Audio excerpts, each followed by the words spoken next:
بسم الله الرحمن الرحيم. إن الحمد لله نحمده ونستعينه ونستغفره ونعوذ بالله من شرور أنفسنا ومن سيئات أعمالنا.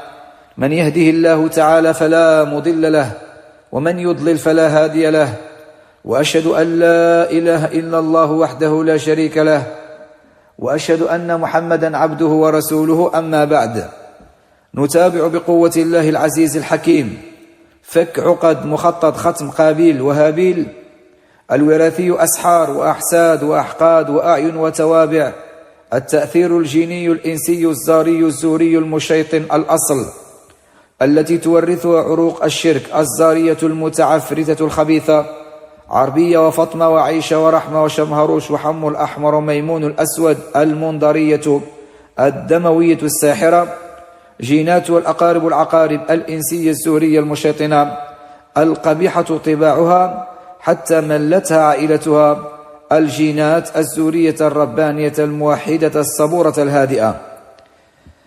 كذلك من بين المواقف التي تستسلم فيها للمخطط وتضع يدها في يده وتكون ضد عائلتها الربانية أن يكون كل كلامها فيه العصبية والنرفزة والغضب الشديد، حتى تجعلك تكره أن تفتح معها موضوع أو تناقشها فيه، ولو كان هذا الموضوع من باب التسلية. المخطط يوسوس لها بأن هذا الموضوع يستهزئون بك به مباشرة، يحصل لها انفعال وغضب شديد وتبدأ تشتم وتسب وتريد أن تكسر، يحصل لها تلبس شيطاني محكم خبيث منظري ساحر يغلي في عروق دمها، وهذا أيضا ليعزلها به ولتعزلها عائلتها والناس والمجتمع.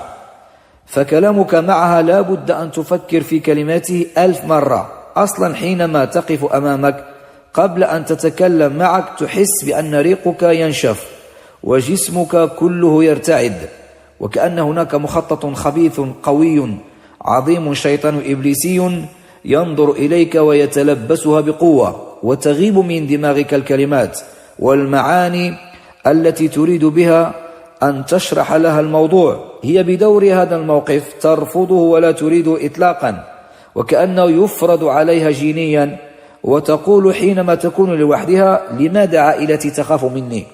ولماذا أتعصب من الكلام معها، مع العلم أن الحوار لا يستدعي هذا الغضب الشديد؟ وما كان علي أن أتصرف بهذا التصرف الذي دائما ما يشوه صورتي مع عائلتي.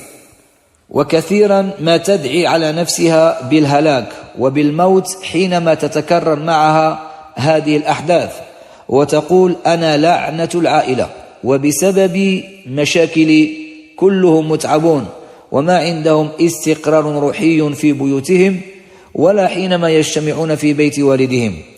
أحيانا يكون هذا الزهر الرباني فيه خير، لكن الجينات المشيطنة تغلب عليه، ليس من ناحية الأحساد والأسحار الخفية والتوابع أبدا، وإنما من ناحية التعصب الشديد، وبسرعة يستفز من المخطط الشيطاني الذي يتكلم بلسان أحد أفراد عائلته. مثلا تجتمع أخواته وإخوانه في البيت عند والدتهم، وحينما يجلسون على مائدة الطعام المخطط يتحرك في جينات هذه الوالدة المشيطنة، ثم تبدأ عليه بأوامر مستفزة تنقص بها من قدره أمام إخوانه وأخواته، وفي الغالب تكون الأفعى التابعة العجوز الملعونة تتكلم على لسانها.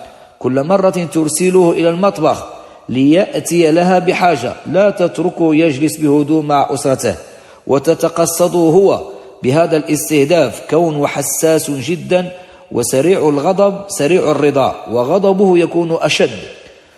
وما تناديه حتى باسمه، تقول له يا ولد أو الصغير، أو تناديه بلقب تستهزئ به، وكذلك قد تحرص على أن تعكس كل حواراته وترفضها بطريقة استهزائية خفية ليسخط عليها وعلى كل أفراد عائلته. وهذا الاستهداف لتشويه صورته ولإبعاد عن عائلته في كل مجالاتهم، فلا يدري ما الذي يتفقون عليه وماذا يخططون به، والكل يسد عليه وهو يسد عليهم، وكل مرة ينجح المخطط في هذا التفريق الروحي بينهم وبينهم.